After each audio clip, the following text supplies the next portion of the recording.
Greetings, boys and girls of the interwebs. Jason here. It's been a while. How you doing?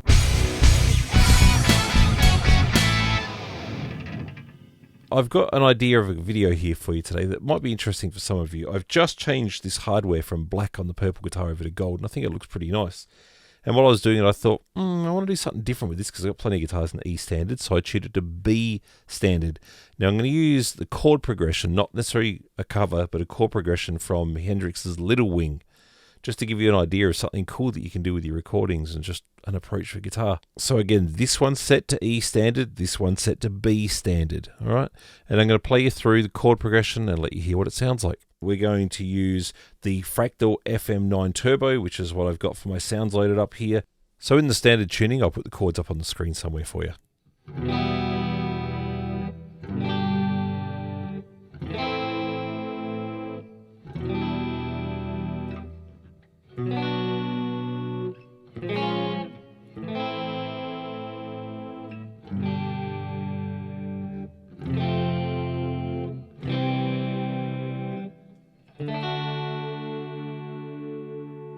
So here's the sound with this guitar and this tuning. By the way, I'm using twin humbuckers on this guitar and played to a backing track.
Should I do the hit subscribe and like thing? I guess I kind of just did, but everybody seems to do it, so, apparently it's a thing.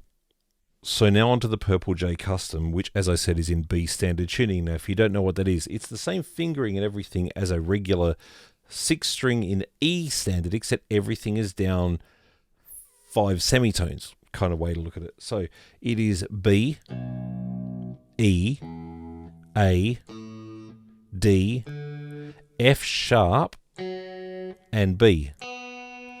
What I'm going to do for you is I'm going to put up on the screen the shape of the chord, what it looks like, and the tone of what it actually is. So the shape is essentially, if I was in a regular E standard tuning guitar, that's what it would look like. So don't be confused between the two.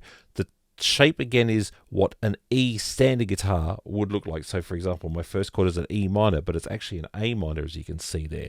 So that's what the top description will be. The bottom description will be the actual tone and tuning that you are hearing of what the notes are.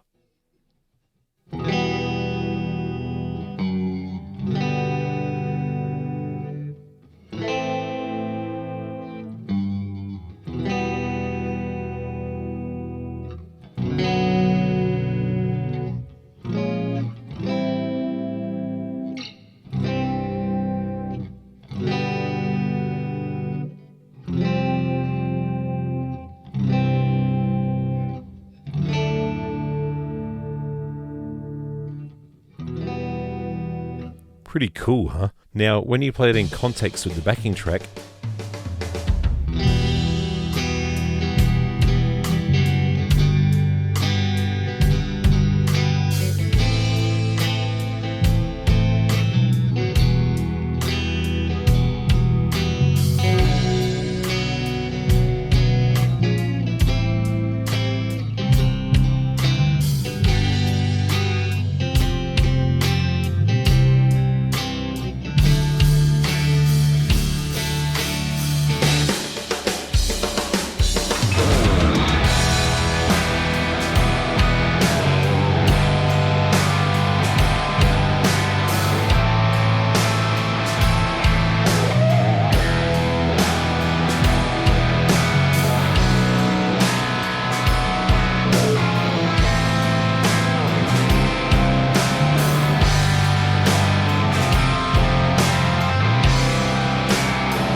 I don't know about you, but I think that's pretty damn cool.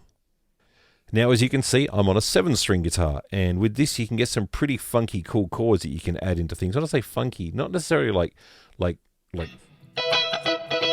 kind of funky, more like, oh wow, that's interesting and different. Now, when you get to the B here, you can actually use, beyond just your regular B minor, you can also add in an F sharp on the E string, and also the low B note to give you this massive grand piano kind of sound.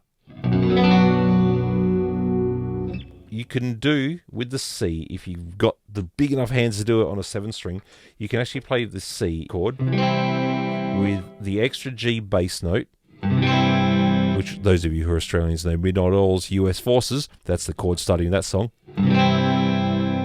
And then if you can wrap your thumb around because your hand's big enough, you can actually play a low C bass note.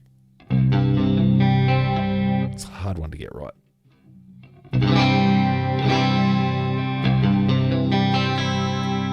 That's really hard to do, but it sounds great. And then when you play a D chord, you wrap your thumb over top and you play the low D note here on the 3rd fret of the B string. And you also mute, because you don't want to have the note coming through from the E string. And then you use the open A along with the rest of the D. And that makes for a very, very cool sound. So let's put that into practice now, and I'll do my best to make that C chord work as well. And we're going to play along with the track with this one.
Now here comes the crazy one. We're going to take all 3 of these guitar tracks, we're going to blend them together, see what happens. I'll let you know on screen whatever it is that I choose to do inside of Logic Pro with the mix.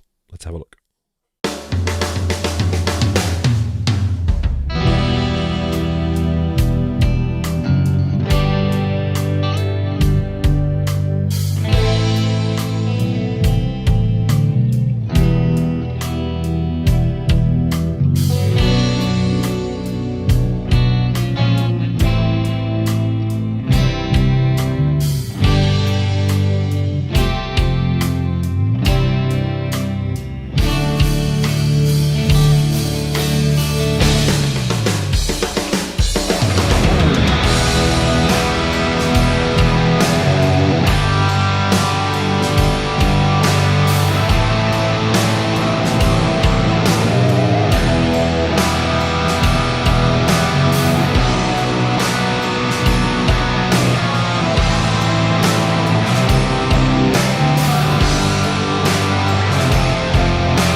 There you go.